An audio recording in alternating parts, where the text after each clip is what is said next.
graça e a paz, tudo bem? Como é que vocês estão? Mais uma semana começando.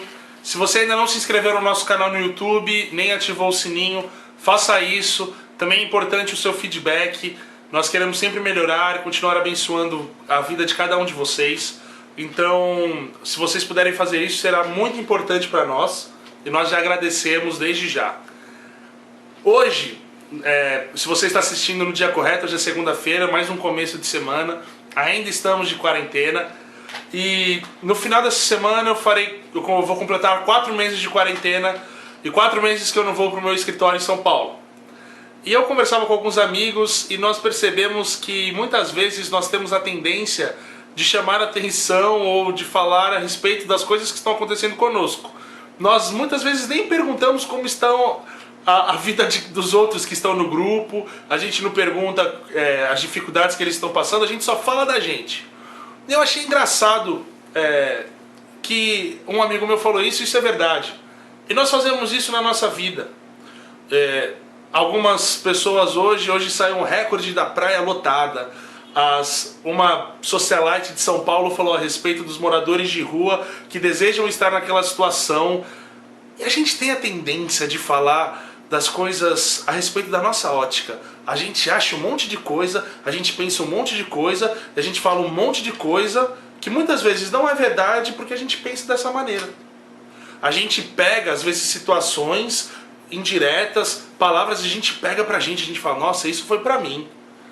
E eu acho engraçado, porque a gente tem essa tendência até dentro da igreja.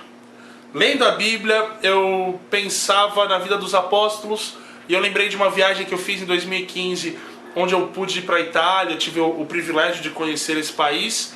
E eu fui numa basílica, e quando eu entrei nessa basílica, tinham 12 estátuas gigantescas a respeito dos apóstolos, de 4, 5 metros de altura, e eram muito bonitas as estátuas, chamava atenção pela arte. E eu pensava, falei, caramba, as pessoas que construíram isso olharam para essas pessoas como esses gigantes, como essas pessoas importantes, imponentes. Só que quando a gente abre a Bíblia e a Palavra de Deus, a gente não vê falando muito a respeito desses apóstolos. A gente vê os relatos que eles escrevem, que alguns deles escrevem, e outras pessoas. A gente tem o livro de Atos, que Lucas retrata sobre o começo da igreja, como foram as atitudes, e fala a respeito de diversas pessoas. Mas a gente não tem muitas informações sobre eles. E se a gente quiser saber mais sobre eles, nós precisamos recorrer a dicionários, manuais, outros conteúdos de apoio à palavra de Deus. E eu achei interessante um autor que ele falou por que isso acontece. Uma das teorias mais aceitas que isso acontece é porque esses apóstolos eram vistos pelas pessoas que estavam com eles como pessoas. Nós acabamos endeusando essas pessoas e nós nos colocamos até em condições mais elevadas por uma tendência nossa e porque nós temos essa necessidade de reconhecer pessoas acima. E isso também tem a ver com o fato de que nós muitas vezes queremos ser essas pessoas. Nós buscamos esse reconhecimento. Ninguém entra numa empresa como estagiário e quer permanecer estagiário para sempre. A pessoa quer chegar a presidente. A pessoa está exercendo uma função e ela quer ser reconhecida por aquilo. Nós ficamos ofendidos se alguma pessoa fala, às vezes conta uma história que foi você que contou primeiro. Porque você que contou essa história primeiro. E eu não estou falando que tem problema você começar a estagiário e querer chegar a ser presidente. Eu não estou falando isso. Mas eu estou falando que nós temos uma tendência de nos colocar em lugares acima do que são os nossos. E pensando nisso, eu pensei a respeito do Antigo Testamento. Nós vemos as histórias de grandes heróis da fé, de grandes pessoas, e é interessante como nós, muitas vezes, nos colocamos em situações que falamos, nossa, eu sou que nem o fulano de tal, eu sou que nem José, nossa, eu estou parecido com Davi. Só que, o que a Bíblia está falando? A Bíblia ela fala a respeito de nós, ela fala a respeito desses homens e como esses homens servem para a gente, como nós devemos nos espelhar em Davi e temos que vencer os gigantes das nossas vidas e derrotar com as 5 pedras da vitória. É isso que a Bíblia está falando? Você acha que é isso mesmo? E eu vou falar uma coisa para você. Não é sobre isso. A Bíblia não está falando única e exclusivamente sobre você. E nós temos a resposta para isso quando nós abrimos no Evangelho de Lucas, no capítulo 24, onde Jesus, depois de morto, sepultado, e depois de sua ressurreição, ele está no caminho de Emaús. E conversando com dois homens, ele começa a contar a respeito da Bíblia. E Lucas capítulo 24, versículo 27 diz: E começando por Moisés e todos os profetas, explicou-lhes o que constava a respeito dele em todas as Escrituras. Vocês estão vendo aqui que Jesus, ele fala a respeito de Moisés, desde o começo, desde o Gênesis, passa pelos profetas, e tudo que ele está falando não diz a respeito de nós, diz a respeito dele. Nós temos que parar de achar que nós somos que nem Davi, que somos que nem Jonas, que somos que nem José. Esses homens servem de exemplo para nós, mas esses homens servem de exemplo para nós se eles nos levarem a Cristo. Jesus é um melhor Adão do que o Adão já foi, porque ele vence a tentação do diabo. E não estava no jardim, estava no meio do deserto.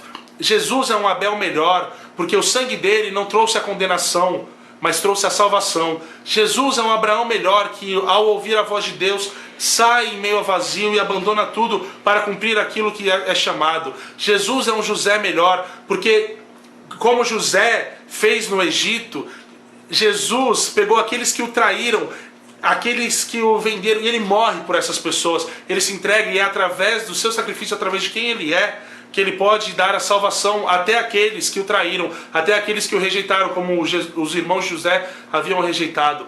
Jesus é um melhor Moisés, que serve como uma nova aliança ao povo e a Deus, onde o povo estava separado, onde o povo estava sendo escravizado, e nós éramos escravos do pecado, e Jesus vem e nos liberta. Ele serve como a nova aliança. Jesus, ele é o melhor ponto de referência. A Bíblia fala a respeito de Jesus. Nós precisamos parar de achar que é tudo sobre nós. Jesus, ele é o melhor Davi, quando ele vence o gigante que estava prestes a nos derrotar, onde nenhum de nós seria capaz de derrotar. Jesus, tudo é sobre ele, tudo é sobre o Cristo. E ontem, no domingo, seria a ceia do Senhor na Graça e Paz. E como a ceia, nós temos um momento memorial, onde nós lembramos daquilo que Jesus fez por nós. E muitas vezes, eu não sei quantos de vocês, no meio dessa pandemia, que nós já estamos há quase 4 meses, sem ceia, nós paramos para pensar no sacrifício de Jesus. Nós passamos pela Páscoa, passaram-se meses, passou-se o dia de Pentecostes, e nós pensamos a respeito do sacrifício de Jesus? Nós pensamos naquilo que ele tem sido, ou nós deixamos a nossa Bíblia empoeirada? Nós deixamos as coisas do jeito que estão e nós achamos que é tudo sobre a gente mesmo. A gente pega texto fora do contexto e aplica a nossa realidade. Esses homens, e o interessante desses homens na Bíblia que vem depois de Jesus, é que eles não precisavam nem ter nomes, eles não se importavam com isso. Eles só se importavam em mostrar uma coisa, que era o Cristo morto e ressurreto. O Cristo que é escândalo, é loucura, mas que é a mensagem de salvação para todo aquele que crê. Nós precisamos parar de nos preocupar com coisas que competem a nós. Nós precisamos honrar e glorificar o nome de Jesus.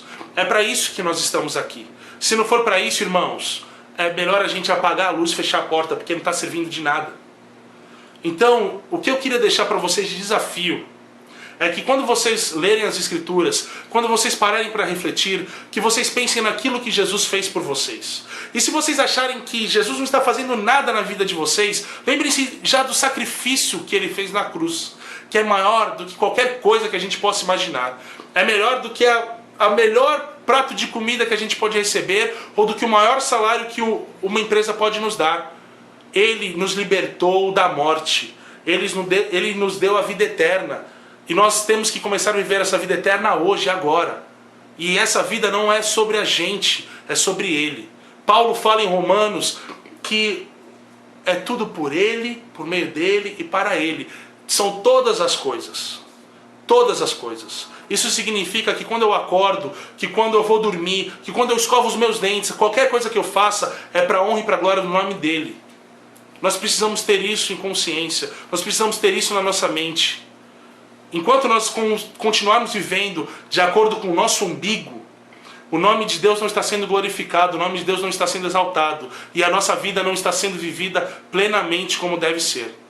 Então, irmãos, vivam a vida que vocês têm que viver, para a honra e para a glória do Senhor Jesus Cristo. Que a vida de vocês seja apenas para isso, porque é Ele que nos dá a vida, é Ele que continua nos dando a vida, é Ele que nos sustenta até aqui. Que vocês estejam edificados na rocha que é Jesus, e que a vida de vocês sirva para exaltar o nome dele. Que Deus abençoe vocês.